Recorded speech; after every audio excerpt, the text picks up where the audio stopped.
This is Zettelcast, brought to you by readers, writers, thinkers, and teachers from LiLLiPub, along with our partners in thought, our Zettelcastans.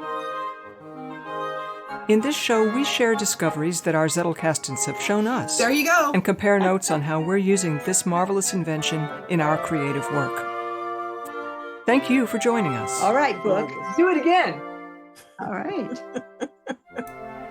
Episode 62, Stories We Brought to the Table, Thanksgiving 2025. Yeah. Okay. So, hello, everybody. This is Deb Hart here, and I'm the host for this week's Zettelcast, number 62. So the whole idea was for everybody to pick from the Thanksgiving story ideas below. I'm talking about the the text message I shared with everybody. And the idea was to write 100 to 300 words about one or maybe two of the ideas below that might ring a bell. I ended up writing a little bit more than 300 words, so apologies, but you know. Me too. That's okay. I wrote less, so it'll even out. Okay, all right. So the first and the idea was to be ready to share whatever you wrote on the call. So the first idea was I call it One Chair, One Secret. And it's to write about an empty chair at a Thanksgiving table and to let the absence speak for itself. Second idea was the dish that never arrived. It's a food item that was supposed to be on the table, but never shows up. What happened as a result? And the third is Thanksgiving on Another Planet. Set the holiday in a fantasy realm, alternate history, or a distant planet, not necessarily Lydia. Okay. And the last one was the guest who should not have been invited. Someone unexpected shows up and changes the mood. So who would like to go first? Oh, I could, I guess. All right. Thank you. All righty. So mine is set in Lydia. And having a character, Helen, who's so naturally in the kitchen, how could I pass up writing about Helen for Thanksgiving? Although it isn't quite Thanksgiving yet, and Helen's in a little bit of a muddled brain situation, but here's what's happening. Setting the table.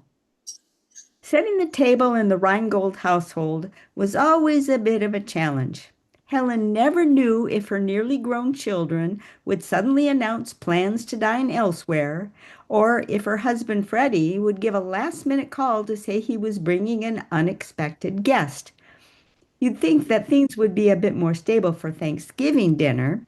At least the kids knew they would be dining at home. Freddie, on the other hand, would be spending the 2 weeks in advance of the holiday asking everyone what they were doing for Thanksgiving. Anyone who answered, I don't know, or I guess I'll be spending it by myself, got an immediate invitation to join the Rheingolds for dinner. He never kept score of how many took him seriously. He didn't want to pressure anyone. And then there were the ones who expressed reluctance at being obligated to attend a gathering they'd rather skip. Those he invited to pop over after dinner for a plate of great leftovers and some congenial conversation. Helen long since learned to ride the instability. Fretting over such things was so back on earth. How early in her living experience had Helen figured out that no matter how many showed up, it would work out? As she planned her Thanksgiving centerpiece, she'd use the cornucopia basket again, as it always made a great starting point. She tried to remember her first Thanksgiving on Lydia. She quickly rejected thinking about that one. It was all too raw that year. No one had really figured things out yet. She settled on comparing Thanksgiving dinners when her children were in elementary school. By then, living in Lydia was simply living normal life. if anything on Lydia could really be considered normal. No, no, back then she had considered it normal life. Phooey, why so much brain fog? So what to do this year now that she knew everything had been an illusion? And what was going on with those cards she was scanning? Why weren't they going into the link just as they were on the cards?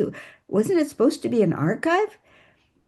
Helen gave up planning Thanksgiving. Her brain refused to make sense of anything. It was going in 1,000 different directions. She decided to take a walk. He decided to Nice. take a walk. Yep. It's just such a good plan so many times. Yeah. Great. Oh yeah. Yeah. Oh, okay. Wow, I just noticed, Mel, you're in a different space. Well, I'm in the same space, but I rearranged my office over the weekend. So Oh, I'm now on the wall that was originally to the right of me. I see. Okay. All right. Oh. I'm sorry about that, Kathleen. You know, my monkey mind just, Helen understands completely. oh, That's she does. Okay. Wow. Did she meet anybody on her walk? I don't know. Who knows? Let's find out. Okay. I'm All waiting right. for somebody to write that one. Okay. All right. So the dinner and the idea of being able to meet whatever the requirements are because it's Lydia and the magic that is just all over the place in that place. Uh, got to say, it's kind of enviable. Yep, yep, It's, it's kind of enviable. yep, Um, but that gives us all hope, right? So it's yeah. good. It's a good thing because you got to think it before you can live it. So there it is. Yeah. Okay.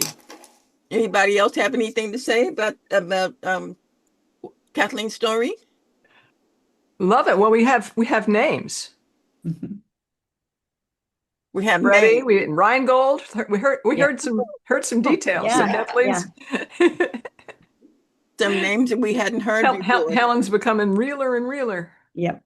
well, and that's the cool thing for me about these kinds of exercises is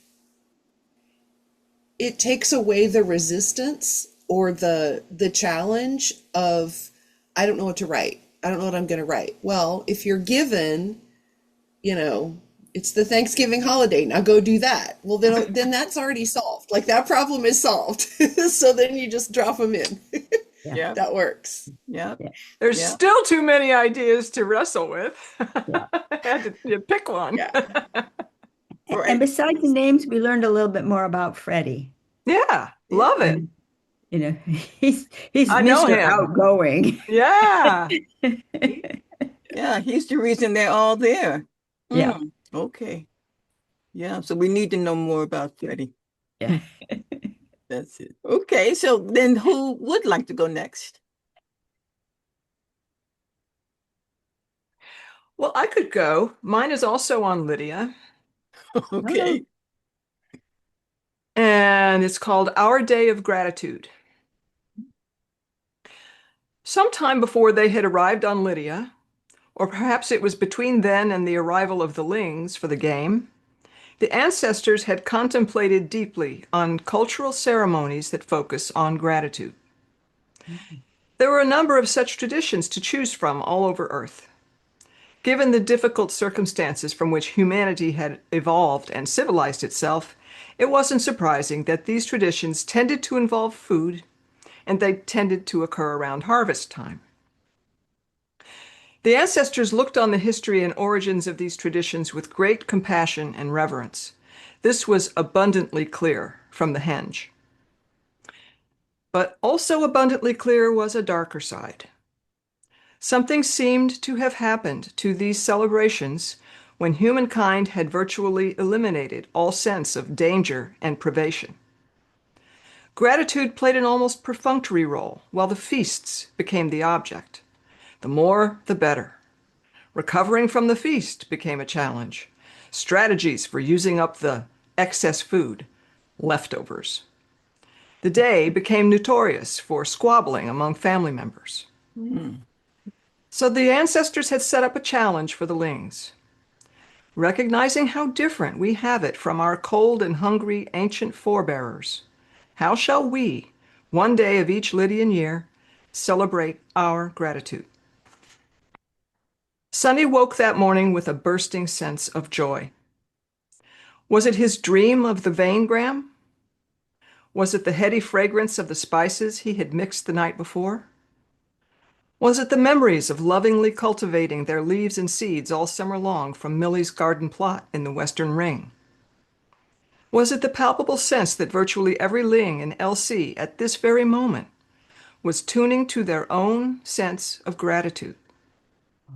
Did he really need to reduce this joy into mechanical cause and effect? He knew the answer to that was no.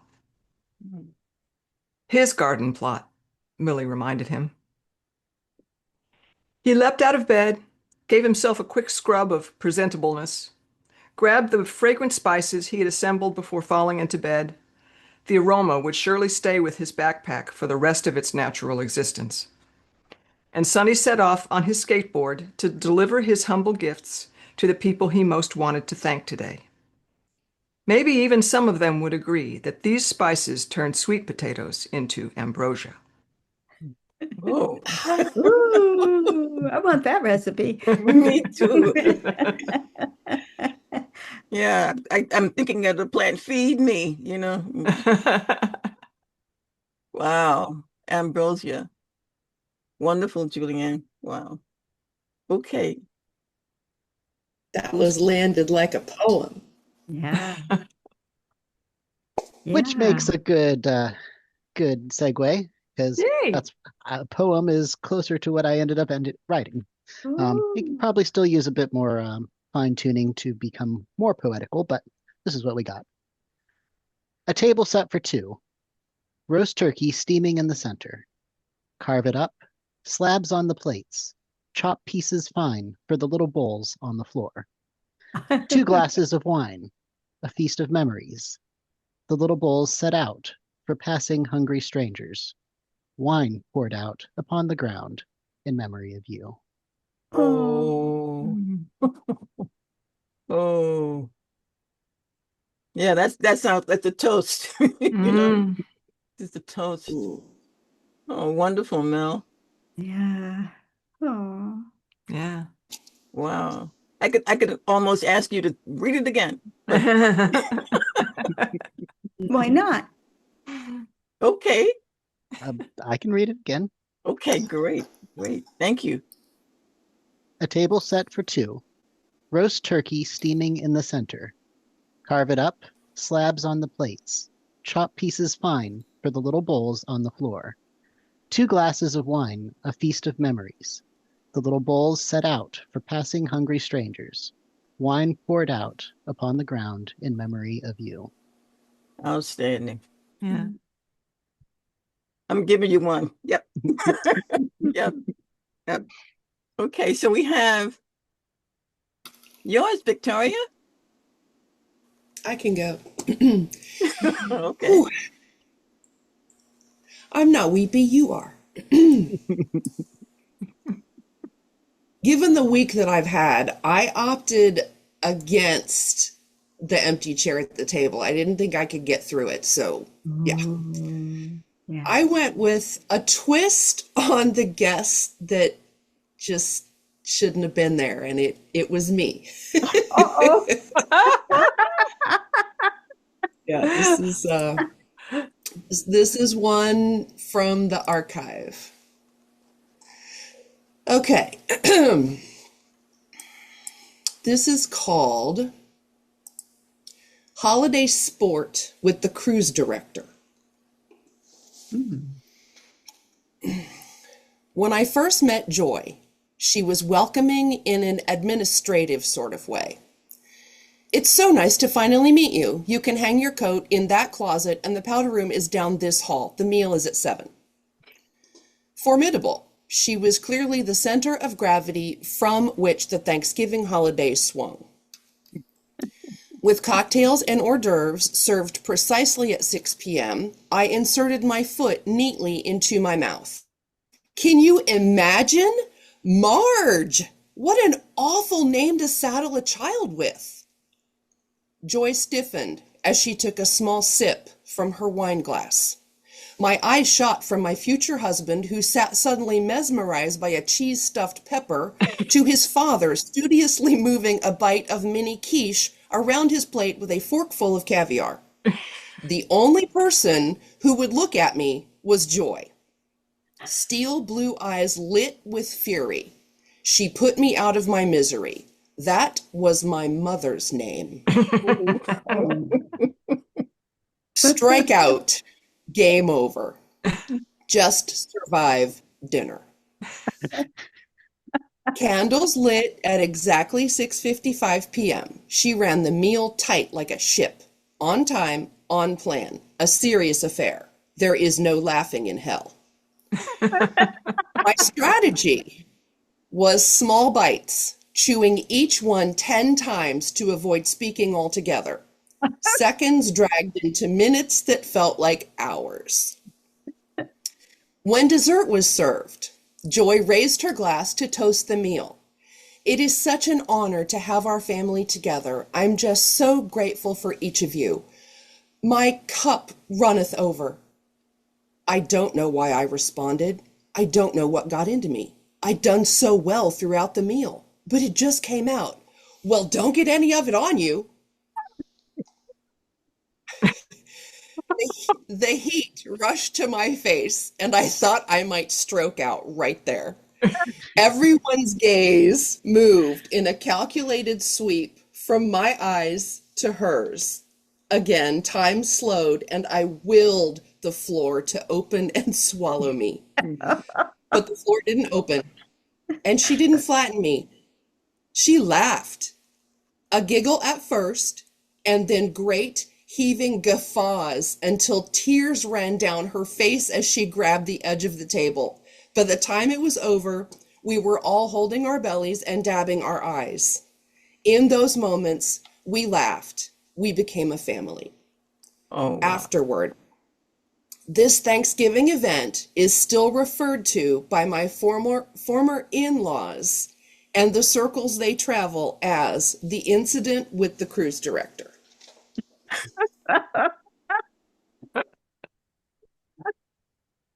Yeah. I had to give her a grandchild after that. It was my only way to recover.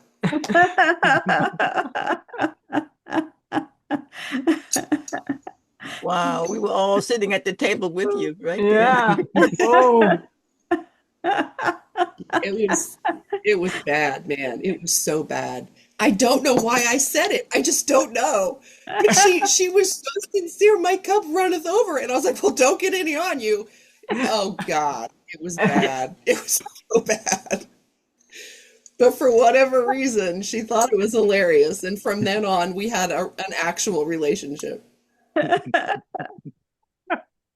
You can never tell what your bridge is going to be made of, with somebody.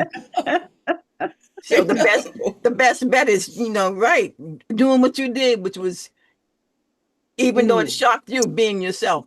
You just being yourself. I mean, that was it. Take it or leave it. No, but she took it and ran with it, and we ended up having a really great relationship, but it was we had a rocky start.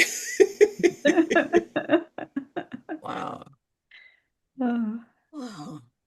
Okay. I guess that means it's my turn. Think so. Okay. So I took number 4, 2, and I just call it the uninvited guest at our TG at Thanksgiving 2025 table. This year, something unseen sat with us at the Thanksgiving table. It settled between the turkey platter and the sweet potatoes. Quiet, but present. Not tasting the food, it sprinkled tension instead. All of us felt it in our own way. Some tried to ignore it. Some watched for signs. Some waited for the moment it might finally speak. Then she laughed, a warm, belly-deep sound that cut the room's tightness clean. Her smile rose slow, soft at the edges, and her eyes carried a steady calm that brushed each of us in turn. Only then did she speak. Blood of my blood, we are now and always have been one. These bodies are only shells. They hold us for a little while. We come to this plane to do our work if we have listened well to the elders. Then we move on to the next place where new lessons wait. Everything depends on how deeply we have loved, helped, learned, and honored the words spoken over our cradles since the first dawn. We breathe one another in, past, present, and future. Celebrate the miracle of hands held across generations. Our stories are shared life. That is our strength. We are one. We always have been. We always will be. Her words did not fade. They settled into us, quiet but undeniable, the way a truth finally heard becomes part of the body. The presence at the table softened then, not disappearing, but changing shape. What had arrived as tension revealed itself as an old knowing that had waited for someone brave enough to name it. In that moment, something opened in all of us. It felt like a door long closed swung wide. The air lifted. The room breathed easier. Gratitude rose, joined by a steadier courage. And together, they filled the space where fear had been sitting.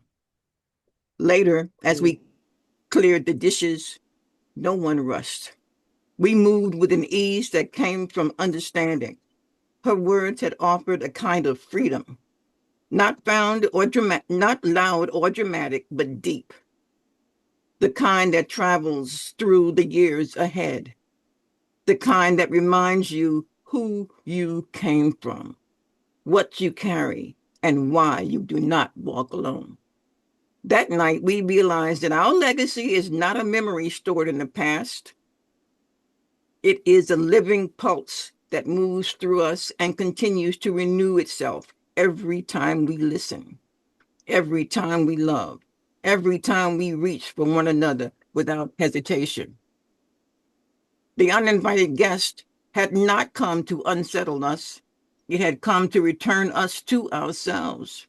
And in so doing, it planted a clarity we will feel in every season to come, a clarity that ensures we never lose sight of the life we inherit together and the life we shape forward, hand in hand, as a family.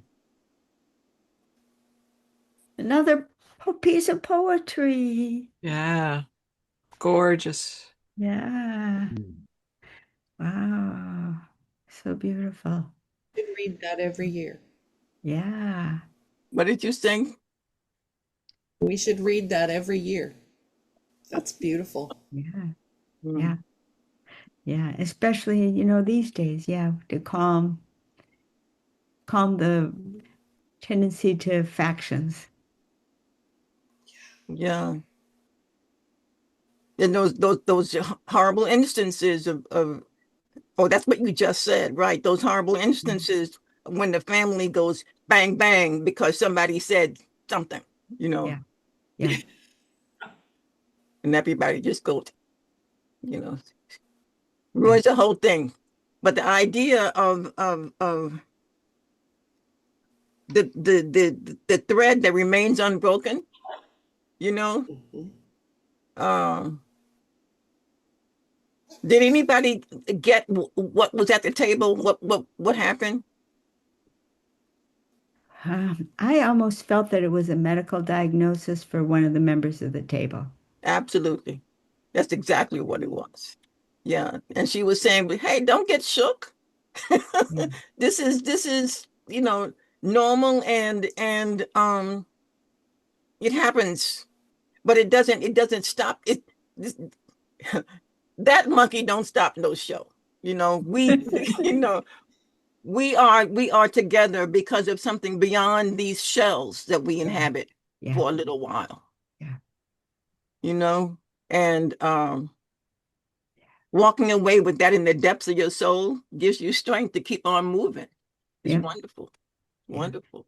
And to know the next generation will pour out a glass of wine for you, figuratively or literally. Yeah.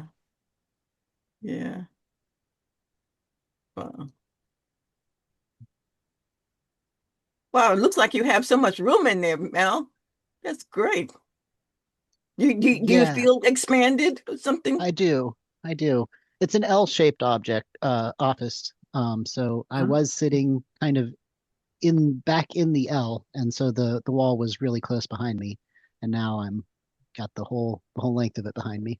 Mm, Uh, yeah, it looks like you've spread out, got all kinds of elbow room there. That's good. That's Yeah. yeah. good. Well, and the other advantage, another big reason was instead of being having my desk in front of the north facing windows, I have my desk in front of the heater vent, which is much more comfortable in the wintertime.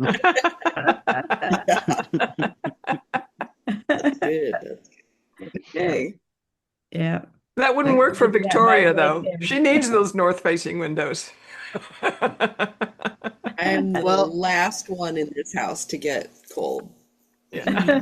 I generally don't get cold that much, but boy, with that cold air coming through those windows, um, Ooh. and I can see through them better now because with all of my monitors for my work computers set up, I Right? couldn't even see out the windows. They Oh were so yeah. blocked. Yeah. So Yeah. now I can look over and see out them if the curtains are open, which they're Yeah. closed right now because of glare. Yeah. Wow. Yeah. Well, you Yeah, can that was the see. downside of putting my monitor there, is the windows are over there, so I can't Yeah. I have to sit over here if I want to look out. Everybody knows where my window is. Yeah, not a secret. I have a window over there. Um, have to stand up to look out it. I mean, I could see the roof of the neighboring house, but there's nothing interesting going on the roof other than the crows, which are a little more interesting right up there. Wow. Yeah. Crows sound like men. They Oh. sound like men walking up around it's like they hop, hop, hop like men. It's like, who's on my roof? It's just a bunch of birds. Yeah, so true. Well, I just had a note from my tenant who had told me a couple of weeks ago that he heard something running around on my inside my roof. Ooh. And I said, and I had some pest control, wild animal control types come and look for access holes and all those things. They said, nah, no worries. You got nothing. Are you sure? Because, a few years back, there was a squirrel family in there. And this guy who called himself Trapper John got him out. Okay. So I said, so I thought it's possible. Maybe they're back. Um, my tenant sent me a recording of the sounds that he hears when these things are moving around. Oh my God. You know, it's like I have a third tenant, you know, Yeah, who's, yeah. who insists upon living rent free. I have to evict immediately. They have to go. They have to go. So where's Trapper Joe when you Well, need him? Hmm? yeah. Say again? Where's Trapper Joe when you need him? Oh, yeah. He was the first one I called. His Trapper John. Yeah. I don't know where he is, but he wasn't answering the phone number that Uh, I had. So I had to find somebody else, and I'm not sure about this one. There was some kind of resonating force between Trapper John and I. We it's like we walked in the same circles, but this other guy and his helper with this, I don't know, 24-foot ladder thing that they kept expanding, that go up, up, up, up. And the boss stayed on the ground while the helpers, skedaddled up the ladder. They told me, hey, somebody's been messing with your roof. And I thought, okay, all I can see was dollar signs, you know. Yeah. Yeah. Anyway, this got nothing to do with our Thanksgiving celebration. So our Thanksgiving that's coming up. Everybody got big plans. Look at that. But big to us, you know. What does that mean? Well, we don't have any family in town, and this year we don't have any out-of-towners coming. uh, So this year it's just Dan and I, but that didn't stop us from making a big menu. a feast anyway. Of course. Of course. Wow. Yeah, especially Well, since you're a magician in the kitchen. Yeah. Well, Yeah, so Yeah. so I'm lucky you there. being a vegan, what do you have instead of turkey? Our centerpiece is going to be a stuffed pie pumpkin, full of the traditional sage and rosemary and thyme seasoned cornbread stuffing inside a Wow. pie pumpkin. And then the pie pumpkin, I'm going to take the top third off so it's more like a bowl than a tureen. And the top part I'm going to cook in advance so that I can make chocolate chip pumpkin muffins for dessert. Ooh, Mm. And then we'll have mashed potatoes and mushroom gravy, and oh, I have a killer recipe for sweet potato pie. That's really not it's a crusty top. There's no crust on the bottom, and it's a savory dish for the dinner table. But the crust is made of pistachio nuts Mm. and oats and some ma real maple syrup. Ooh, very yummy. You're gonna have to I'd share love to that have one. that recipe. Yeah. which You have to post we that. share. Okay. Wow. Brand Yeah, New Vegan. You can find it on we Brand New can put Vegan. I'll put a call out to the group for experience collection recipes for Thanksgiving. Oh, Let's good collect idea. some recipes. Yeah. That'd be good. Everybody's got something good. Yeah, you guys are talking about We recipes. just I put was it just thinking about how to muscle up some cash so I can crash the dinner, you know? But be a long drive. yeah, Yeah. yeah, that would be a very long drive. Wow. I have to start now. Yeah. Wow. Well, we Back in always the go day, back home people to would Aunt just Edna. thumb a ride. Yeah. Oh no, those Right. days are gone. Those days are gone. Yeah. Yeah. Yeah. If you have any intentions of coming back, you need to not go that way. I'm Wow. sure people still do it, and I'm sure that most of them do fine. Yeah. But Yeah. it's just, the horror stories are Yeah. very cautionary. Yeah, And I'm a that's chicken. too dominant for me, for my taste. So I'd Yeah, stay yeah. away. Yeah, stay away. Wow. Wow. My um this is related. So my mother, back in the 70s, who remembers CB radio? Oh, yeah.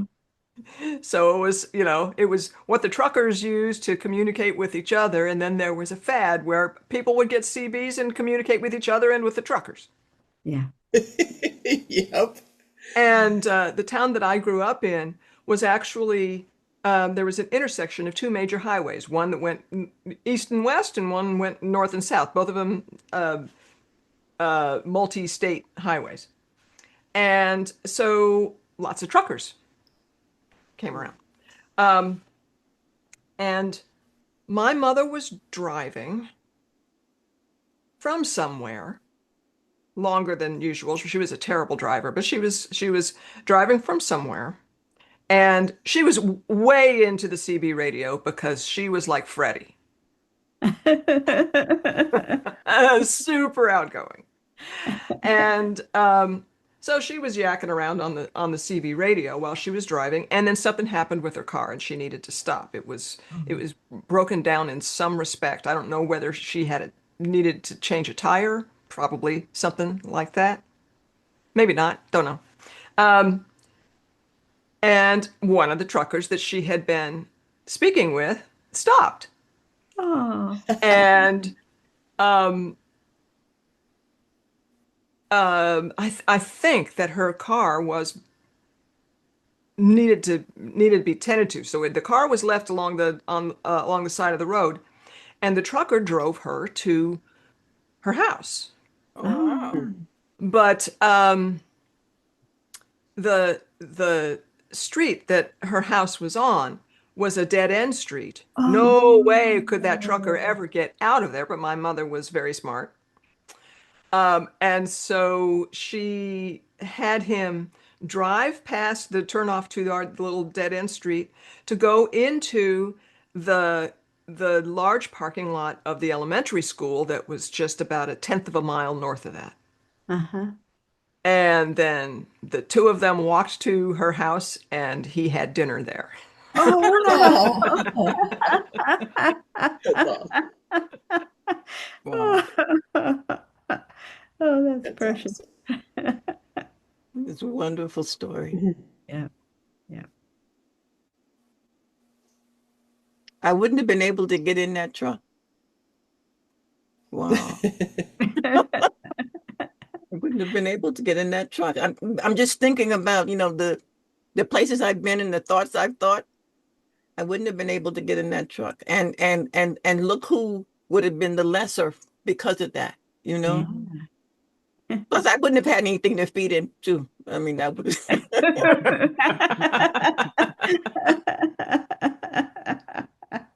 because I am no wizard in the kitchen. No. Wow.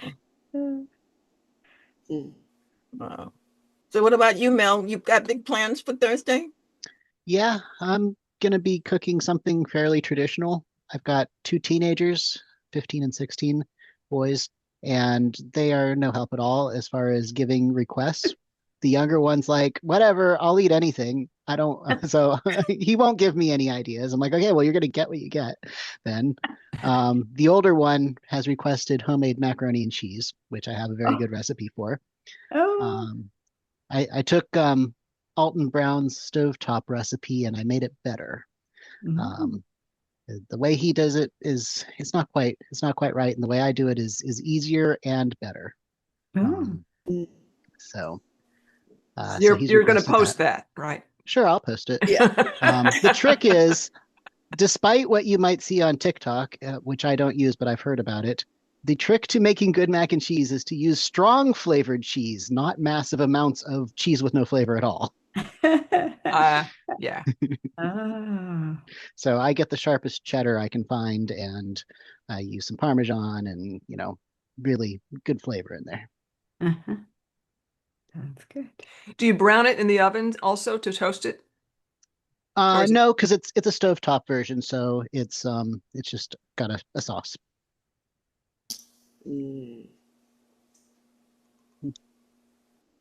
Super. And there will be at least two pies, maybe three. We're gonna do pumpkin and cherry for sure. We're not sure if we want to do a third one or Great. just save that crust. Yeah. Because I also have a fail-safe pie crust recipe. People mess around with their pie crusts, and I don't do any of the messing around. Like, I have this perfect recipe. It's perfect every time.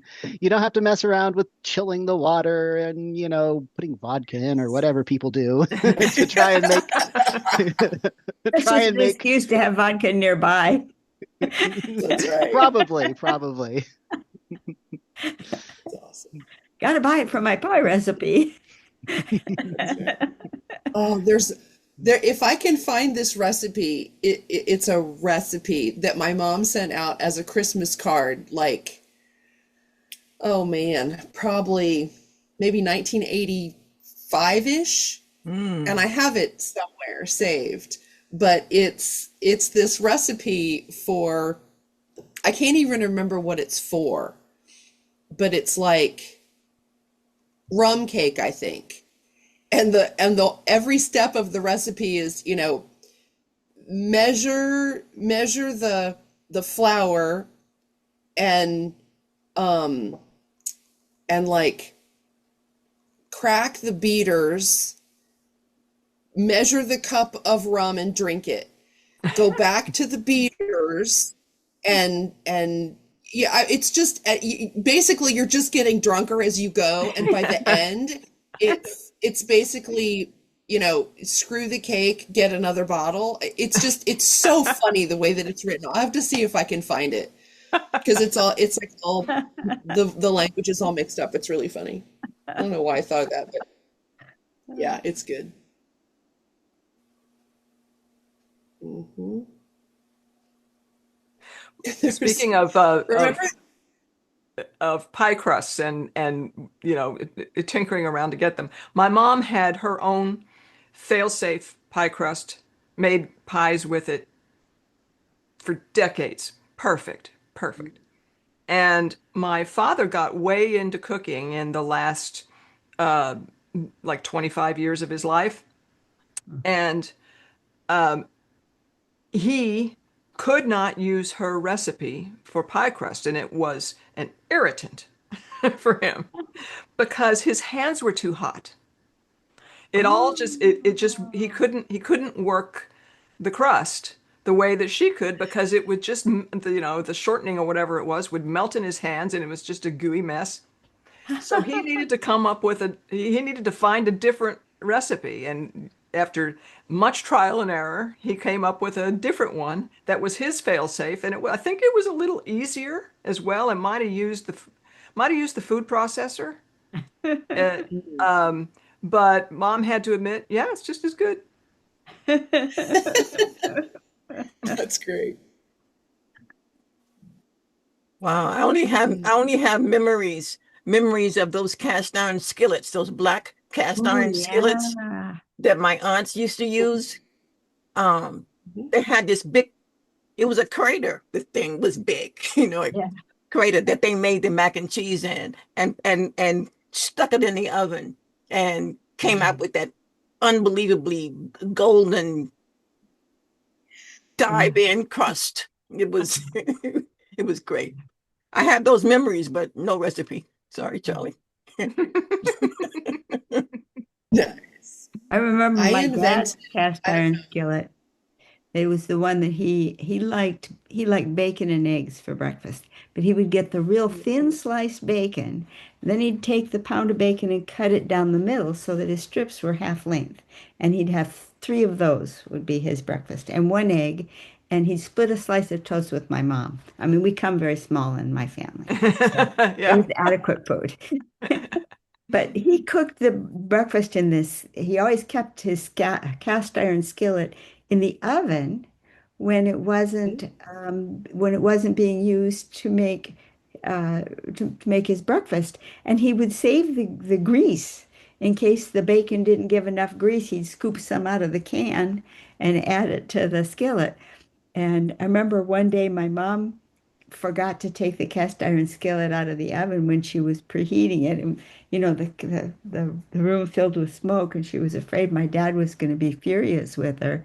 He was thrilled. He said, "Wow, I yeah, didn't even just season it." right.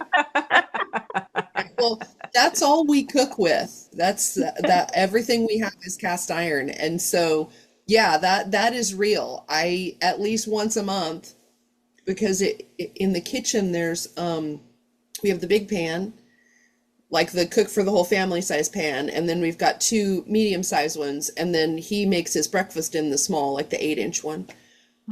But yeah, I stick them in the oven about once a month, and you know, I have this uh steel wool tool. You like run it around and stick them in. Yeah. Let them cook a while. Yeah.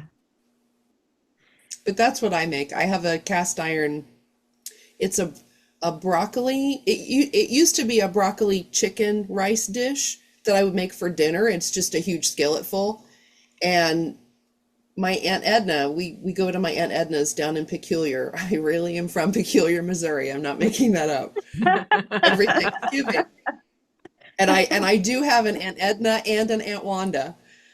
Um, so we go to Aunt Edna's every year, and she got wind of the fact that I made this broccoli casserole. And so she said, "Well, leave the chicken out because we'll have it, with the turkey." So every year, if she doesn't see me coming with my skillet full of that stuff, she's like, "What do you got? Where's your stuff at?" And then I make a torte. It's a flourless chocolate torte that I make only for her. And the funny thing is, I think we talked about this last year, maybe. I have to hide it in something that doesn't look like what it is so that nobody gets into it before, she has it. So one year I put it in a fruitcake tin. That worked pretty well. Yeah. Another year it went into a frozen vegetables bag. So it looked like it was just like that, a frozen flat vegetables, but no, it was her chocolate torte. So I keep coming up with ways to hide the torte so I can get it to her.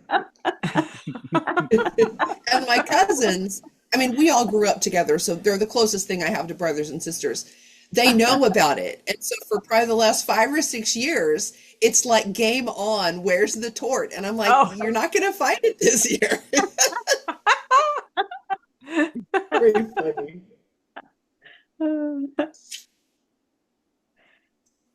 I haven't decided where it's going to go this year yet. I'll think of something good. Oh, terrific.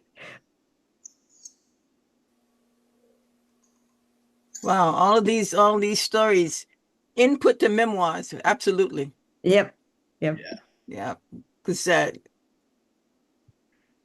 I mean, people talk about Christmas as being a family day, but I think the most important family day is Thanksgiving, really. Yeah. People travel from far and yon, and you can't get through it without, thinking of Aunt somebody or Uncle so-and-so, or, my uncle used to be a card player. Oh my goodness. He would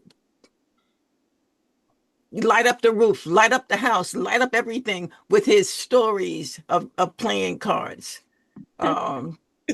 He's wonderful. Wonderful. Okay, well. You all know who Gordon Ramsay is, the chef? Yes, the chef. Mm-hmm. He told this funny story about opening his first restaurant in the United States, which was in New York City. It was a very big deal because he was already a 3 Michelin star chef from the UK. And so he had this big reputation. And so, of course, when you're opening a big restaurant in New York City, there's so many plans you have to do, etc. Got it all done. Opened the doors. Nobody came. Oh no. And he did not know just how important Thanksgiving week is Oh in no. the United States. Oh He had heard of no. it. He had no idea that nobody's going to go out to dinner that whole week. Oh. Oh, That's poor funny. baby. Whoops. Oops. Yeah, indeed. You think someone along the way would have told him, this is not the week you want to open. You would think. Yeah. Well, it's like here, when the Chiefs play, it's an all city affair. And we went out the last time before last that they played a home game. And we were just really busy and not really thinking about it. And we went to this place up the road where we love to eat, and it was practically empty. And we're like, are they open? Like, and then we realized, oh, the Chiefs are playing. So of course everybody was tailgating and whatnot. But, Yeah. sometimes you just don't think about it. Are they even paying attention back in the kitchen? Yeah. Yeah, right. That happens to us here I in have to Eugene when the say, ducks are playing. yeah, As we have exactly. at my church, we have a Saturday evening mass and a Sunday morning mass. So if the ducks are playing on Saturday, you'll walk in and you say, "What happened? Where is everybody?" It'll all be the following morning. They're all watching the ducks. Good. Okay, well, this is 12:54, 6 minutes. Does anybody want to add any closing remarks to this number 62? Well, I just Thankful for the writing prompt. It was very inspirational as always, Deb. Yeah, thank you. And I'm thankful for all my friends in LiLLiPub.org. You make my life a whole different experience than what it would be without you. It's pretty easy, as Deb could tell, to end up feeling pretty isolated once you retire from your work, but LiLLiPub.org is a place to find some wonderful people to hang out with, like these people, and I'm very thankful for you all. Yeah, Likewise. yeah, yeah. I was going to say I can't imagine, but I can imagine what my life would be without LiLLiPub.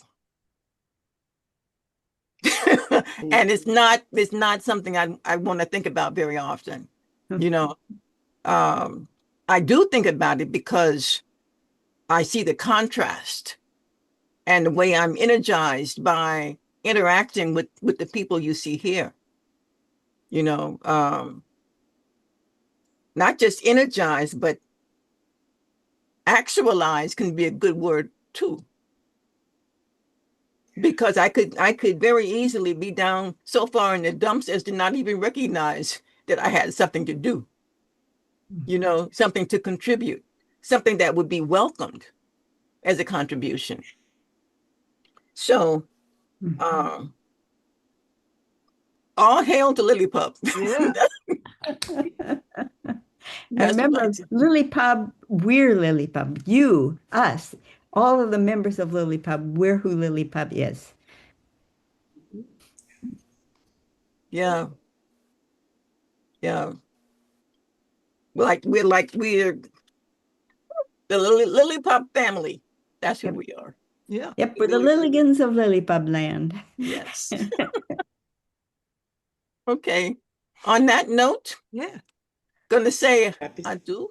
I do. Bye. Bye-bye. Bye.